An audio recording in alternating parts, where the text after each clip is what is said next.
chaque tournoi j'ai envie de bien faire de toute façon. Bah, ce qui est sûr c'est que c'est encore plus vrai avec le fait que ce soit estampillé PMU, c'est évident.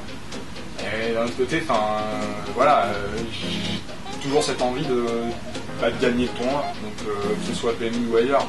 Mais il est évident qu'on est toujours plus content quand on fait un beau parcours sur un tournoi, surtout quand c'est tout nouveau, tout beau comme là, quoi.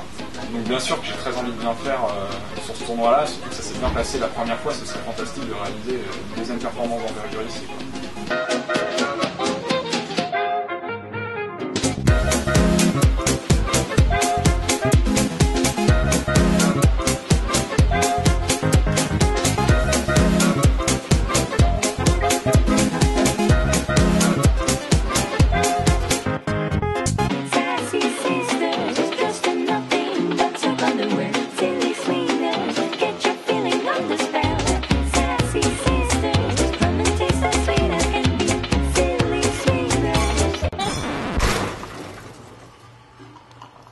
Franchement,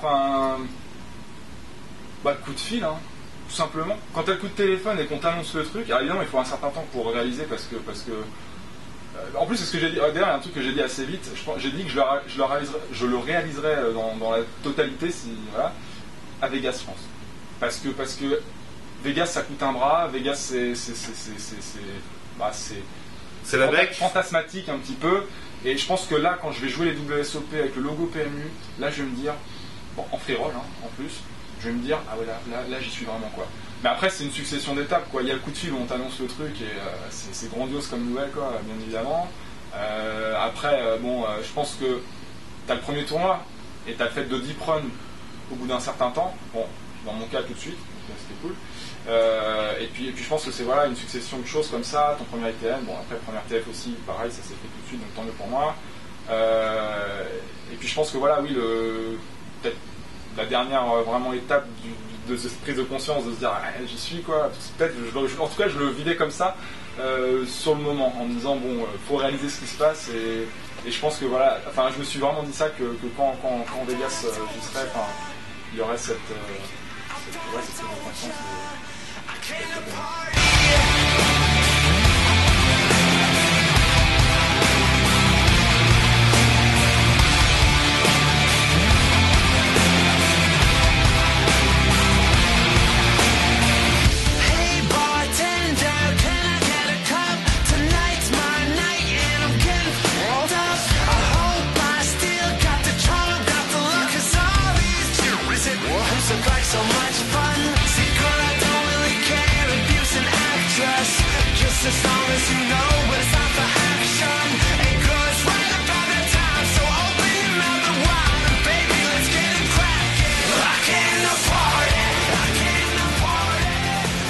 déjà pour chercher la perte, forcément. C'est-à-dire que forcément quand on joue online comme moi, un peu tout le temps, il y a vraiment une lassitude qui s'installe et le fait de jouer des tournois live, ça devient un autre objectif, quoi. Quand on joue au poker, on a besoin de toujours progresser, d'avoir des marges comme ça, des paliers de progression. Et le circuit live, du coup, c'est l'étape d'après, quoi. C'est celle qui me fait plus plaisir en ce moment. Bien sûr, j'en aurais envie, comme n'importe qui, je pense. Après, à la fois, c'est loin, parce que des places de sponsoring, il y en a de moins en moins. Enfin, c'est par vague, et puis il y a quand même plein d'ex-joueurs sponsors qui attendent, enfin, qui sont qualifiés pour avoir les places, à raison. Donc, pour moi, c'est quand même assez loin, mais forcément, on y pense, quoi. Le poker fait partie intégrante de ma vie, donc même si c'est pas forcément ce que je fais moi quand je suis on va dire dans mon autre cadre de vie à la maison, ça fait partie intégrante de ma vie. Et c'est vrai que la team dont je me sens le plus proche, enfin les soirées où je me sens le plus à ma place et compagnie, c'est plutôt du côté PMU, parce que ça fait longtemps que j'ai l'habitude du coup de faire plutôt des tournois avec eux et tout. J'aime pas avoir des objectifs au sens vraiment premier du terme. J'aime bien avoir des rêves, des fantasmes limite. Bon voilà, donc j'en avais deux. Je voulais un bracelet et être sponsor. Mais je suis pas débile, quoi. Je sais très bien que c'est même pas assez compliqué. C'est inaccessible. Enfin, non, c'est pas inaccessible parce que sinon voilà, tout est possible en fait. Mais je suis pas stupide sur le fait que ce soit plus que bouché d'être sponsorisé. Et bon, bah, un bracelet, c'est être champion du monde quand même. C'est pas, même si c'est un terme un peu galvaudé pour certains. Bref, c'est un rêve quasiment intouchable pour la plupart des gens qui jouent au poker. Donc avoir ça comme objectif, c'est un petit peu dans les nuages ou je sais pas, condescendant quoi. Après, je te mentirais si je te disais que j'avais pas ça comme objectif. Donc effectivement, en tout cas, c'est pour ces deux raisons-là que je joue au poker. Donc le sponsoring, bah, on y est quoi, et c'est tant mieux. Le bracelet, bah, je suis pas passé loin hein, finalement. Une fois vraiment tout près et 2 autres fois vraiment pas loin, on va dire. Donc bah, moi je garde ça à l'esprit et c'est vrai que tant que j'aurai pas ça, bah, je pense que tu me verras sur le circuit. Ouais. On y pense et il faut pas. Je pense. Il faut jouer, il faut faire ce qu'on est capable de faire. Voilà. Ni plus ni moins, il faut rien changer à ça. Il faut être optimal. Donc après, bien sûr qu'on se dit ce sera mieux si je passe le dé. Mais s'il y a une action à tenter, si par exemple je le tente pas, ce bluff par exemple, bah je le passe le dé et j'en suis sûr de le passer. Mais tant pis, ça aurait pas été bien. Alors effectivement il restait qu'un quart d'heure à jouer, ça aurait été trop con de bust au jour 1B alors qu'après voilà.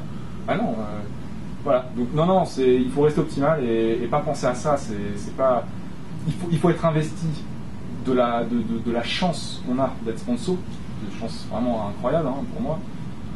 Il faut rester investi de ça, c'est très important, mais il ne faut pas dénaturer son jeu, il ne faut pas dénaturer le fait que le poker c'est un jeu où il faut prendre les bonnes décisions à chaque fois, dans la mesure du possible. Et ça, et si être sponsor ça change quelque chose dans le jeu, ça veut dire qu'avant on jouait moins bien, ou alors qu'on se met à moins bien jouer. Donc, My angel, I promised her we'd be dressed in a cloud, standing on pillars of fire, saying out loud, shot from truth and love, not darkness, with the moon under your feet, where birth goes on and rides terror. My shine will be complete with your fire. Your fire, my tremolo, you're my fire. Tout de suite, moi je venais du MTT, c'est pas du tout le même jeu. En plus, c'était une époque où ça restait vraiment facile. J'étais pas très bonne mais des fois on a l'impression que c'est ce qu'il faut aussi des fois pour avoir des résultats MTT. Et c'est comme dans la plupart des phases de mes phases de progression au poker, j'ai quand même été souvent prise sous son aile par quelqu'un qui m'a aidé à chaque fois à passer des étapes. Et notamment en MTT, il y a eu Anthony Lorieux quoi, qui est un très bon ami à moi encore. Et en cash game, pareil, il y a des gens qui m'ont aidé, avec qui j'ai pu discuter, qui m'ont expliqué que c'était pas bien, et qui m'ont indiqué des lectures notamment. Et après, ça a encore pris du temps, mais bon, finalement, j'ai réussi. Quand tu veux vraiment quelque chose comme ça, faut prendre du temps, quoi. J'ai pas la prétention d'avoir des conseils à donner aux gens. Ouais, forcément, on a un parcours, donc on a un avis. Ouais. Je pense que c'est tellement variable d'un individu à l'autre, quoi. Après, c'est clair que faire part de son expérience, ça peut être très utile, mais surtout dans le poker, surtout avec ce que demande le poker, parfois c'est bien de dire des généralités pour des gens et les informer. Dans le cas du poker, je pense que c'est dangereux parce que tu as des profils tellement différents qu'il faut faire très attention à ce qu'on peut dire aux gens, parce que c'est un milieu qui est très très dur, redoutable sous un tas d'aspects. Donc quelqu'un qui voudrait se lancer comme ça, comme je l'ai fait, comme d'autres l'ont fait, il y en a beaucoup qui restent sur le carreau quand même. Donc voilà, ce serait vraiment du cas par cas, et là d'une manière générale, j'aurais pas forcément de... Enfin, il y en a un que si là on peut y aller là-dessus, c'est le garder la dimension de plaisir, quoi. Et c'est pas toujours simple, que ce soit dans le poker ou ailleurs. Quand on se donne à fond pour une passion, l'idée justement c'est qu'il y a un moment où la frontière, le plaisir, justement, la notion de plaisir, même dans ce que je faisais avant ça, il y a un moment où ça finit par passer à la trappe, parce que quand on investit passionné, il y a un moment où on subit, quoi. Mais c'est inhérent au fait d'être passionné, je pense. Voilà, et moi je le suis et j'assume ça complètement. Et se donner tous les moyens pour réussir, pas si dur parfois. Voilà. Donc il faut être prêt à beaucoup de sacrifices, quoi. Et en gardant le plaisir, enfin en garder en devenir It worries me sometimes that I won't love and live a life of sad. My tremolo, sweet baby, my fire,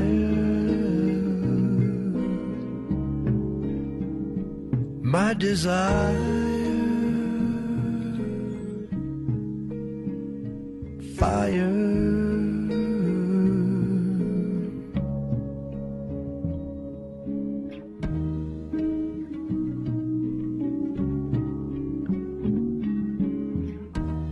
Franchement, je suis super content de mon jeu, je suis super content de faire 13e, enfin du coup ça fait 2 tournois WPT PMU, je fais 8e, 13e, alors il y a énormément de satisfaction d'enchaîner comme ça. Bien sûr que je suis super déçu de ne pas faire un top 3 sur deux diplômes comme ces deux-là, quoi. Mais franchement, je vois, rien que ça, je me dis où j'en suis il y a 2 mois. Il y a 2 mois, je m'apprête à passer donc, le casting dont on parlait tout à l'heure pour Dream et tout. On m'aurait dit ça. T'aurais signé dessus. Ouais, quand même, je pense. Enfin, après, cette expression, on en veut toujours plus, quoi. Donc ça c'est clair, et dans mon cas c'est vraiment c'est vraiment le cas, mais enfin bon, je suis lucide là-dessus que ces 2 résultats-là ils sont quand même On va déjà mettre le plastique. C'est dommage que tu viennes pas d'écraser le gaz. Hein? Je suis en train de chauffer. Oui, je pense que tu as assez chauffé. Le mail. Tu vois le mettre, tu peux venir.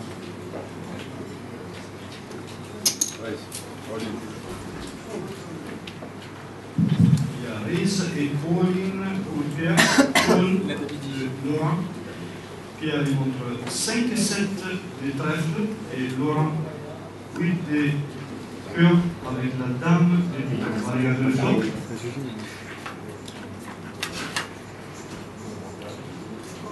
Donc on a 9 des carreaux. Valet de trèfle et 2 de cœur. On a dit de trèfle, coquille. Table. Table, c'est un as de cœur. Donc il y a la mesure 25 comme ça. D'abord, on regarde la rivière. La rivière, c'est à lui. Donc, Allez, papa.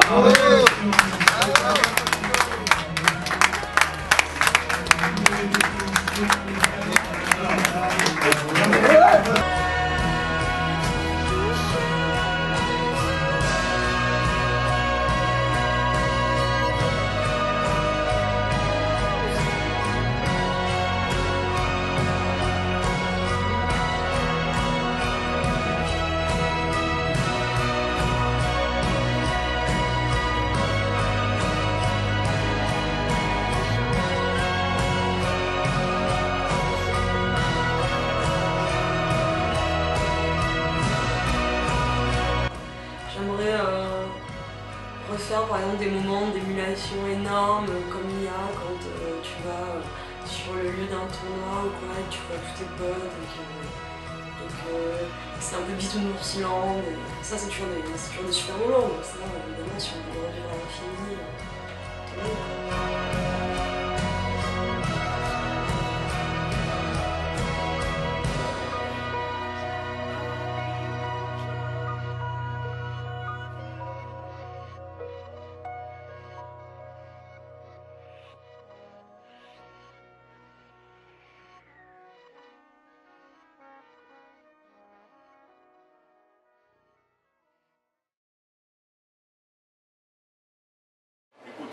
Ce qui est bien, c'est qu'effectivement, on est sur un record, sur un WPT national en France. Je crois que 391 joueurs, je crois que ça n'a jamais été fait. Sur un niveau de playing comme ça, sur un WPT, donc moi je suis plutôt content. On a ramené des qualifiés qui ont passé un très bon week-end avec nous. Une super expérience, que ce soit pour les joueurs locaux, pour les joueurs qui sont venus pour ça, pour les joueurs qui sont qualifiés online. Donc voilà, tout est atteint et c'est l'essentiel finalement. Alors, ce que j'ai envie de leur dire, c'est sûr que nous sommes une room sérieuse, nous sommes une room qui propose une offre complète de tournois, de cash game, et nous sommes une room qui propose aujourd'hui de l'offre de live. qui n'existe que chez nous en exclusivité. Nous sommes sponsors exclusifs du WBT, donc ils ont la chance de venir chez nous, de se qualifier à 1 euro et de se qualifier pour un tournoi magnifique comme celui-là à Cannes, à Marrakech ou encore à